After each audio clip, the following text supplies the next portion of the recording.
Evet, hocamıza teşekkür ederiz. Şimdiki konuşmacımız da sabahtan beri moderasyonu birlikte yaptığım sevgili meslektaşım Doktor Lale Nasırova. Mən bugün autizm spektrumlu uşaqlarda neyroinkişaf və neyrometabolik xəstəliklərə inteqrativ yanaşmadan bəhs edəcəm. Ancaq bu xəstəliklər bəhs etmədən öncə neyroinkişafdan bəhs edim sizə. Neyroinkişaf 4 mərhələdən ibarətdir. Neyron hüceyrəsinin böyüməsi, melinizasiya, neyron bağlantılarının uzanması, ikinci mərhələ segregasiya, qısa diapazonla əlaqə, üçüncü mərhələmiz inteqrasiya, neyronların bir-birinə əlaqəsi və beynin lateral inkişafı, beyin yarımkürələr arasında inteqrasiya və budalanma. İkinci mərhələ olan, yəni neyroinkişafın ikinci mərhələsi olan neyron şəbəkələr əsas olaraq 3 hissəyə ayrılır. Tam əlaqəli şəbəkələr, çoxsaylı neyron şəbəkələri və zəif əlaqəli şəbəkələr. Ən çox zəif əlaqəli şəbəkələr mövzusunda olan funksional disconnection sendromlu uşaqlara daha çox rast gəlinir. Türkiyədə buna atipik otizm, Azərbaycanda da yaygın gelişim bozukluqlu uşaqlar qrupuna daxildir. Neyrointeqrasiya doğuş zamanı mövcud olan qeyri-ixtiyari hərəkətlərin mərkəzi sinir sistemi yetkinləşdikcə yerini daha şuurlu və iradi hərəkətə vermə prosesidir. Bu reflekslərin vaxtında inteqrasiya olunmaması motor, sensor, sosio-emosional inkişaf və öyrənmədə problemlərə səbəb ola bilər. Neyrointeqrasyonda gecikmə motor inkişafda, məsələn, yeriməkdə, qaçmaqda, tullanmaqda gecikmələr olur. Əsasən bu uşaqdakı yerimə, qaçma, tullanmaq inkişafını digər, yəni primitiv refleksin tamamlanması fonunda əmələ gətirir. Sensor emal, sensor məlumatlara düzgün cavab vermə qabiliyyətinə təsir edir və adətən hər bir duyğusal inkişafın hər bir mərhələsində olan bozuqluq, kopukluq o dövrdəki yeni bir asemptomatik bir şəkildə və yaxud da simptomatik bir şəkildə duyğusal sensor bozuqluqlu autistik simptomların ortaya çıxmasına gətirib çıxarda bilər. Bəs neyrointeqrasyonda aparıcı rol hansı beyinə məxsusdur? Neyrointeqrasyonda aparıcı beyin əsasən sağ beyindədir. Çünki sağlam göz təması, duyğu sistemi, mənfi duyğular, müsbət duyğular, sosiallaşma, güclü immunitetin formalaşması, bədən dilindən anlama, təhlükənin fərqinə varma, bunlar hepsi sağ beyinlə əlaqəli. Beyin metabolizması. Beyin kütləsi ümumi bədən kütləsinin 2% olmasına rağmen beyin metabolizması vücut metabolizmasının %15'ini təşkil edir. Beynin çox da anaerobolik metabolizma bacarığı yoxdur. Bunun səbəblərindən biri də neyron aktivliyinin böyük bir qisminin hər saniyə qandan gələn oksigenə bağlı olması və neyronların yüksək metabolik sürətə sahib olmasıdır. Beyin metabolizmasının əsas xüsusiyyətləri yüksək enerji tələbatı, enerji mənbələri, oksigen istehlakı, metabolik vasitələr, qan-beyin bariyerindən ibarətdir. Metabolizmə təsir edən amillər ən çox qidalanma, fiziki və zehni fəaliyyət, yuxu sistemidir. Bəs belə bir sual versəm, xaricdən gələn qıcıqları tənzimləyən sistem beynimizin hansı mərkəzidir? Xaricdən gələn qıcıqları tənzimləyən sistem. Biz bilirik ki, mən şu anda sizə sunum yapıram və koridordan kim keçdi, keçən adam səs saldı mı, auditoriyada oturan iştirakçılar nə söhbət edirlər, bunlar heç birinə diqqətim yönəlmir. Diqqətim sadəcə sunum və sizlərə bunları doğru aktarmaqla məşğuldur və bu beyninin icra edən funksiyası bazal qangliona məxsusdur. Eşitmə siniri, yəni beta testi normal olmasına rağmen çağıranda baxmır. Nədən acaba? Beta testi normal, eşitmə testi normal, amma çağırırsan uşaq dönmür. Çünki içsel motor, içsel duygusal, refleks, duysal problem o kadar içeride aşırı aktivlik fəaliyyətindədir ki, çöldən gələn qıcıqlar ona təsir etmir və yaxud da bu qıcıqları beyin qabıqaltı mərkəz bazal qangliona doğru aktarmır. Beynin metabolik kapasitesi məhz bu serebral süzgəclə süzgəcə məxsusdur. Bunun adı da bazal gangliondur. Bazal ganglion serebral korteks, talamus, putamen, globus pallidus, substantia nigra, subtalamik kaudat nüvələrlə əlaqəlidir. Hər daim bunlarla neyrointeqrasiyon səviyyəsindədir. Frontal korteks bir qıcığı algılayır, onu bazal gangliona ötürür və buna cavab olaraq da bu qıcığı azaldır və yaxud da yox edir. İndi düşünək. Alfabeyni doğru şəkildə yaza bilməmək, doğru hecalaya bilməmək, xarici qıcıqlara qarşı dözümsüzlük, qulaqlarını tutmaq, təkrarlayıcı hərəkətlər bazal ganglion patologiyasına aiddir. Yəni bu uşaqların bilavasitə bu serebral süzgəcində problem olduğuna görə xarici emosional faktorlara doğru düzgün yönləndirə bilmək hakimiyyətinə sahib deyirlər. Beyzbol topunu fırlatmaq, bir də üstün becərilər var. Yəni beyzbol topunu fırlatmaq, xizəklə qarda sürüş manevraları etmək, piyanoda olmayan ritmi yaratmaq, akademik tibbdə sağaldıla bilməyən, mümkün olmayan xəstəlikləri sağalda bilmək bilinç dışı bacarıqlardır və bunu icra edən də yenə bazal gangliondur. Autizm spektrum uşaqlarda daxili aktivlik o qədər fazla olur ki, ətrafdan gələn qıcıqları düzgün yönləndirə bilmir. Bəs qıcıq, emosiya anladıq. Bəs xaricdən aldığımız enfeksiyonlara bağlı vücudun verdiyi reaksiya necədir? Yəni biz bilirik ki, immun sistemimiz var. Hər cür antigenlərə qarşı immun sistemimiz cavab verir. Bəs bu immun sistemimiz eyni zamanda, yəni beynin bazal ganglionu çöldən gələn və yaxud da daxildən olan infeksiyalara qarşı nə cür cavab verir? Bəli, beynin də bir immun cavabı var. Necə ki, sümük iliyinin, qanın immun cavabı olduğu kimi beynin də immun cavabı var və bu təhlükəni algılayan immun cavabı NLRP3 reseptorudur və əgər ki, yad cisimlər bura peyvəndlər də daxildir, immun fagositlər mexanizmi ilə yox edilməzsə, bazal ganglionumuz uyarılır və bu serebral süzgəcdə aşırı dərəcədə immun fagositlər bir reaksiya gedir.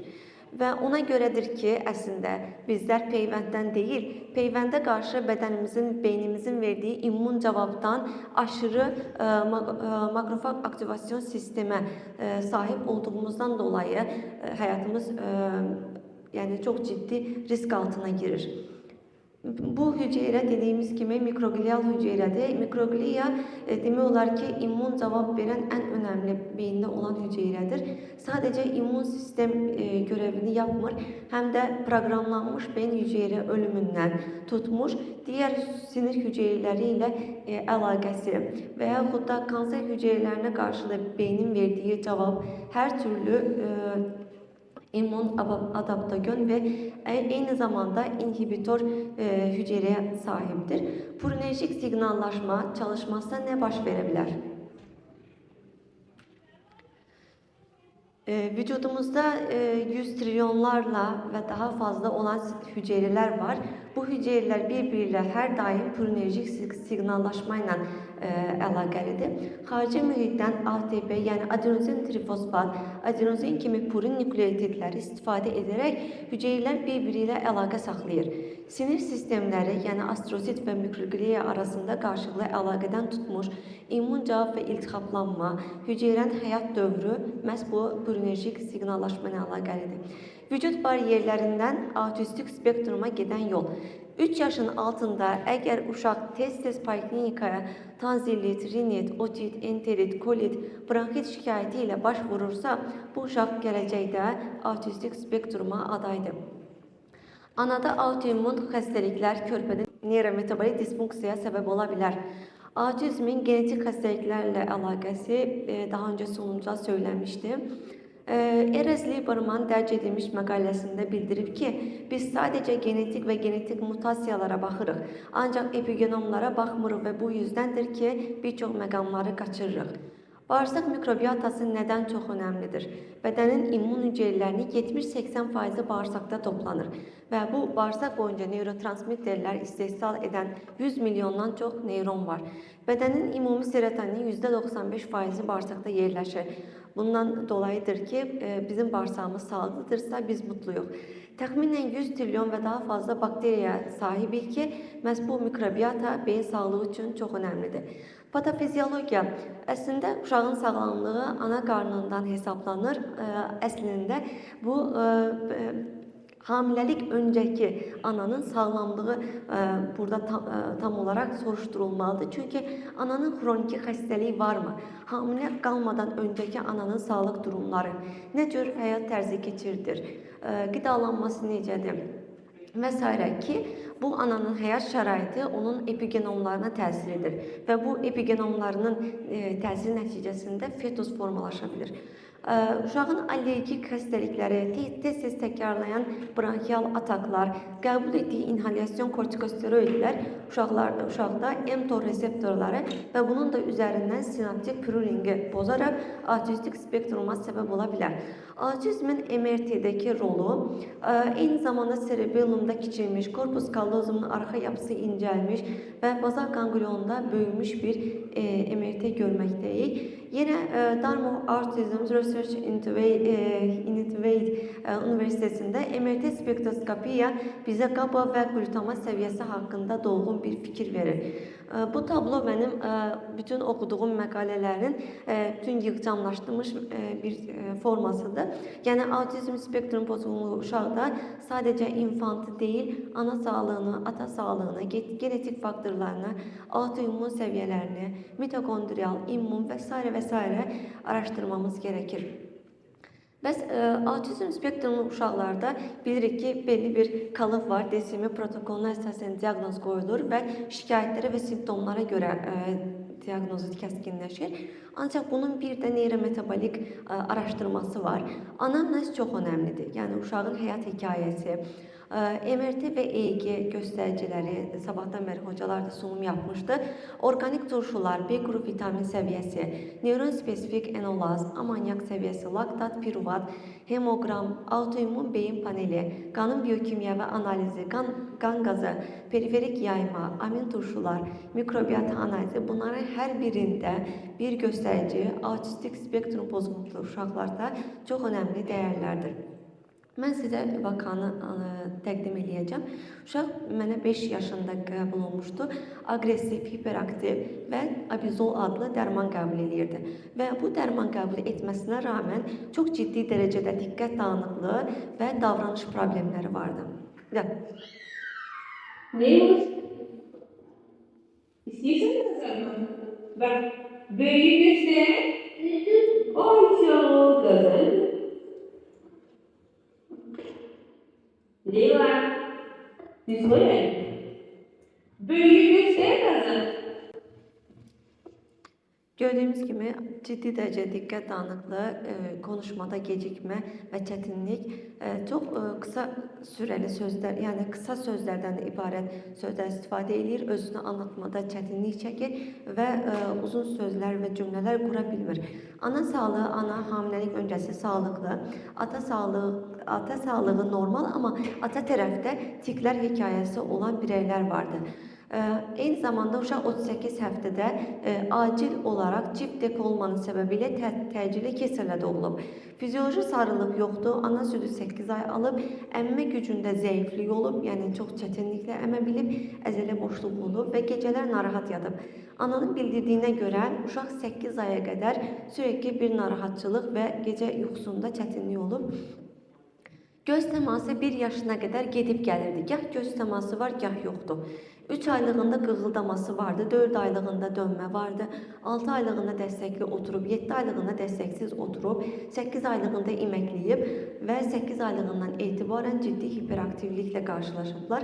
Sorğulamaya gəldiyimizdə göz təması zəif əzələ tonusu, stereotipik davranışlar, öfkə patlama, müvazinəti zəif, acını, duyğunu hiss etmir, bir yeri kəsildiyində ağrını hiss etməz, spontan ağlama və spontan gülməsinə sahibdir. Bəzən şiddətli davranış da göstərə bilir, panik və narahatlıq atakları, zarafatdan anlamaz, diqqət verməkdə çətinlik çəkir, hiperaktiv və impulsiv, təkrarlayıcı davranışlara sahibdir, sosial mühitlərdə yersiz hərəkətlər edir, riyazi bilgisi zəif, oxuduğunu anlamada çətinlik, xroniki qəbizlik, əllərinin içindən və yapışqan, yaşına görə də yüksək ürək döyüntüsünə sahibdir. Bəs bu DSM-də autizm diaqnozunu ortadan qaldırsaq, bu sorğulamaya əsasən nə cür bir diaqnoz düşünərdiniz? Yəni sürekli bir DSM protokolunda değişiklikler olur.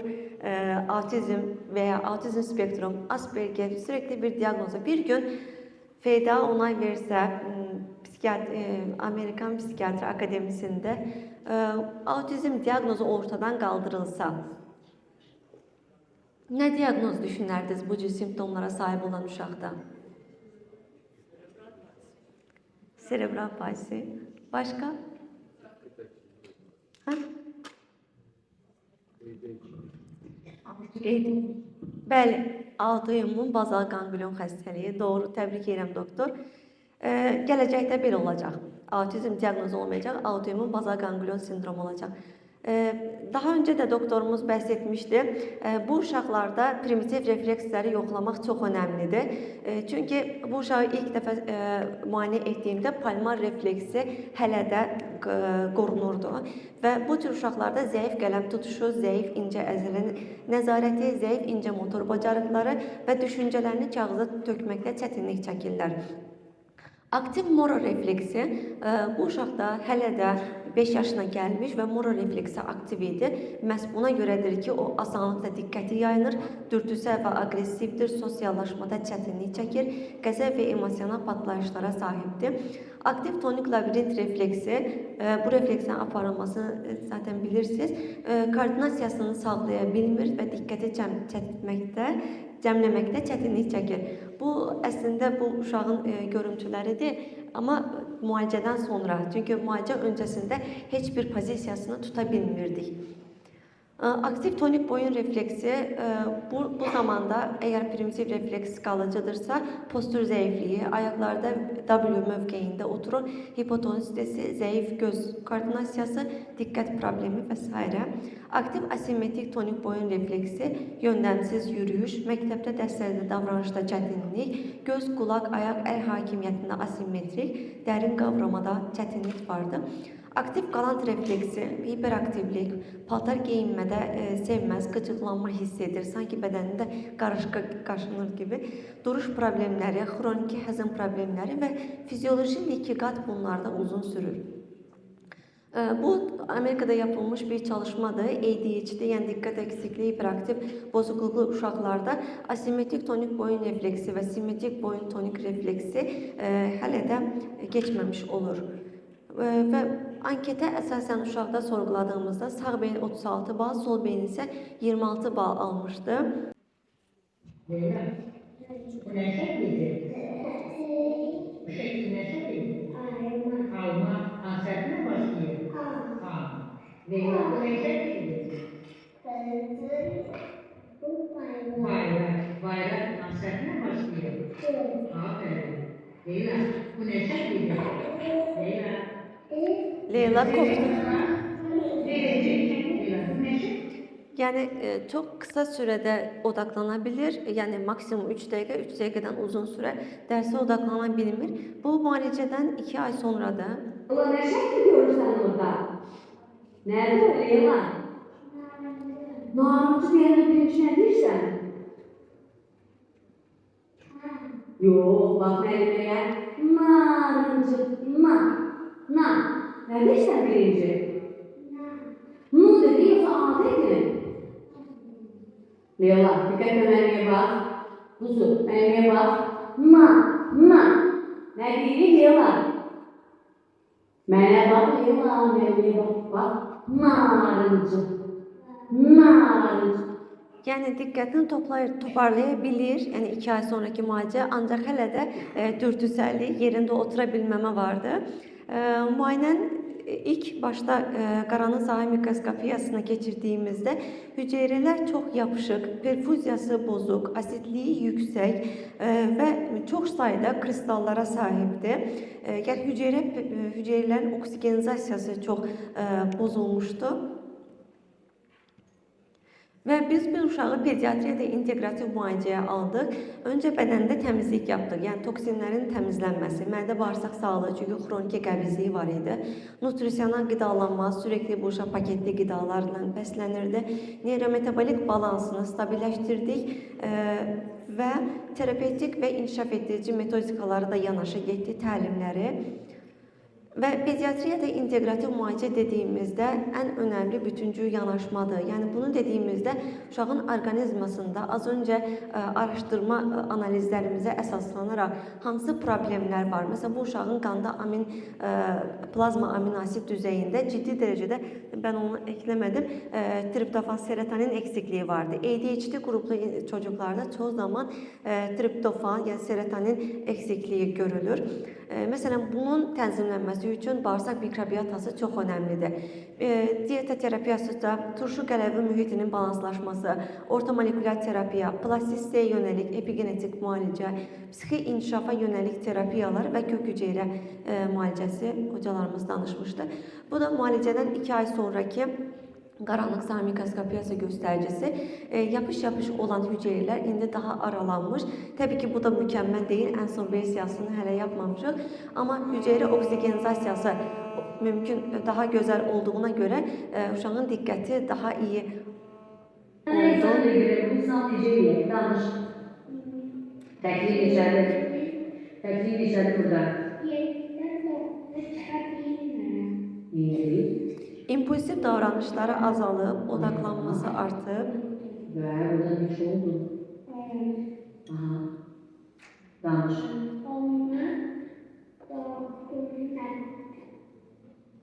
Dokuzuncuda. Aha, bir.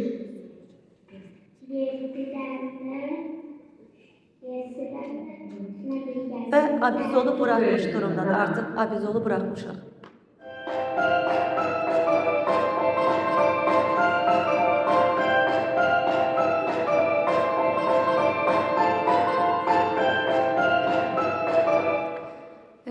Sizə görə bu diaqnoz az öncə səsləndirdiniz zaten və müalicənin 3 aylıq müalicə sonrasında sağ beyin 18 bal, öncə 36 idi, 2 qat azalıb, sol beyin isə 6 bal, öncə 26 idi. Yəni sağ beyin neurometabolizması 2 qat, sol beyində 4 qat düzəlmə qeyd edildi və abizolsuz uşaq izlənilir. Bu da başqa bir pasiyentlərimizdir. Ne yapıyorsun peki?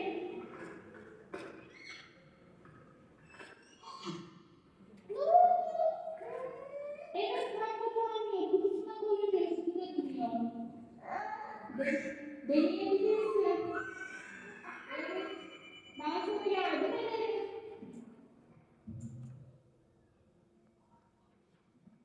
Bu da müalicədən 3 ay sonra konuşması açılmış, öfke kontrol bozukları geçmiş.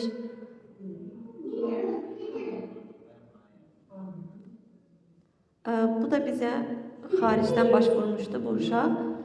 Kök hüceyrə yapılmışdı bu arada. İntratekal kök hüceyrə yapılmış. Sürekli eline bir oyuncak verəndə oyuncaktan ne tür istifadə edəcəyini bilmir. Fırladırdı. 2 qardaşdılar.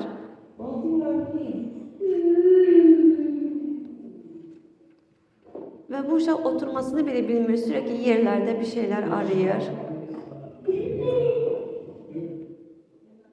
Ve əslində bu uşaq xaricdən gəlib, Amerikadan gəlmişdi bizə. Xaricdən gələn vətəndaşlara 2 həftə diyetası, tədavisi, bütün hər şey kontrol bizdədir.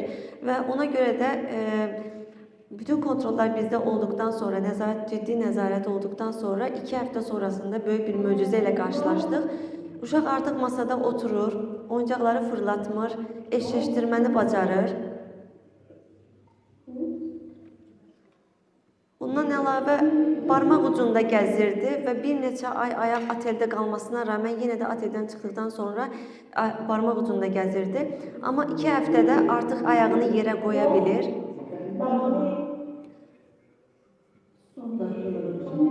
Evet, bitirdim. Bu da bize xaricdən gəlmişdi. Autizm diaqnozu qoyulub, heç bir şeye əsaslanmadan sürekli ağlama, bağırma, danışması yok, konuşma yok. Ve bu da yine 1 ay sonra.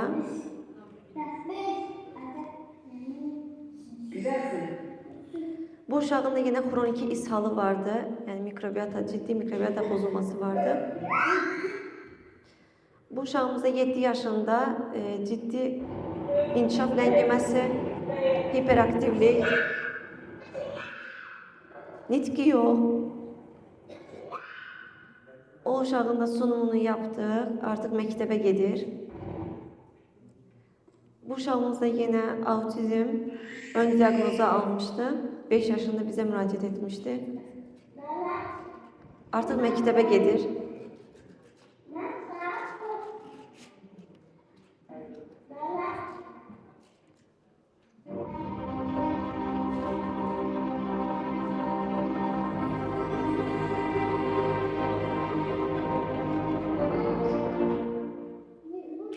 Bu uşağın da nitqi yox idi, nitq 0 idi.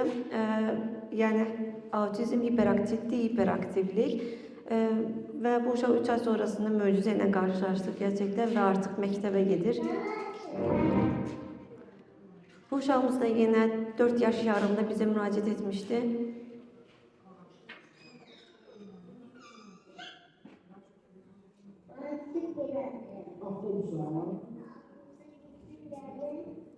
Nitqi açılıb, hamısı neyrometabolik yanaşmayla. Zaten bu uşaqlar nevrologiyada takipli təlimlərə gedən bir uşaqdır. Sadəcə mən pediatrik yanaşma yaptım. Bu uşaq da artıq psixoloji mərkəzdən yəni çıxarılmışdı. Artıq heç bir təlimə cavab vermir. Ağır kanner diaqnozu alan bir uşaq idi və 3 ay sonra 3 ay sonra artıq nitqi açılıb, kanner diaqnozdan da çıxmış oldu. Hızlı geçelim. Neyse, hız zaman. Bu uşağımız da yine eyni zamanda